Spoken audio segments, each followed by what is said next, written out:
Hi అండి. ఈరోజు ఈ వీడియోలో నేను మా చిన్ని వంటగదిని ఎలా ఆర్గనైజ్ చేసుకున్నాను అనేది చూపించబోతున్నాను. ఇదైతే ఓన్ హౌస్ కాదండి, రెంటెడే. అది కాక ఇక్కడ మోడ్యులర్ కిచెన్ కూడా లేదు, నాన్ మోడ్యులర్ కిచెనే. షెల్ఫ్లు కూడా చాలా తక్కువ ఉంటాయి. రెండు ర్యాక్స్లో నేను మా కిచెన్ మొత్తాన్ని ఎలా సర్దుకున్నాను అనేది మీతో షేర్ చేసుకోవాలనిపించి ఈ వీడియో అయితే తీసి పెడుతున్నాను.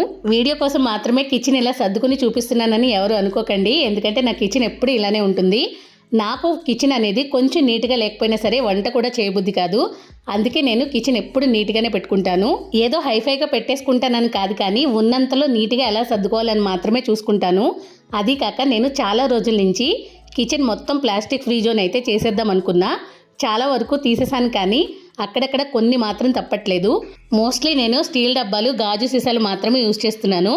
ఇంకా వంట కోసం కూడా నేను స్టీల్ పాత్రలనే యూజ్ చేస్తున్నాను, కానీ ఇంకా కొన్ని నాన్ స్టిక్ ప్యాన్స్ అయితే ఉన్నాయి, అవి కూడా అన్నీ తీసేయాలనుకుంటున్నాను. ఈవెన్ నేను వాడే గ్యాస్ స్టవ్ కూడా స్టీల్దే, అది కూడా ఇప్పటిది కాదు, చాలా ఇయర్స్ క్రితమే తీసుకున్నాను. ఇప్పటికీ దాన్నే వాడుతున్నాను. అది కాక రైస్ కుక్కర్ తీసుకున్నాను, కానీ స్టీల్ గిన్నె ఉన్న రైస్ కుక్కర్ మాత్రమే యూజ్ చేస్తున్నాను. అల్యూమినియం పాత్రలు కూడా యూజ్ చేయొద్దని చెప్తున్నారు కదా, అందుకనే నేను ఎప్పటి నుంచో స్టీల్ గిన్నె ఉన్న రైస్ కుక్కర్నే యూజ్ చేస్తున్నాను. ఇంకా కొన్ని అయితే చేంజ్ చేయాలనుకుంటున్నాను, కానీ అన్నీ ఒక్కసారి అవ్వవు కదా, మన బడ్జెట్ కూడా చూసుకోవాలి. కాబట్టి నెమ్మదిగా ఒక్కొక్కటే చేంజ్ చేస్తూ వస్తున్నాను అనమాట. మన సబ్స్క్రైబర్స్ అందరికీ నా చిన్ని కిచెన్ అనేది ఎలా ఉంటుందో చూపించాలనిపించి సరదాగా మాత్రమే నేను ఈ వీడియో పోస్ట్ చేస్తున్నాను.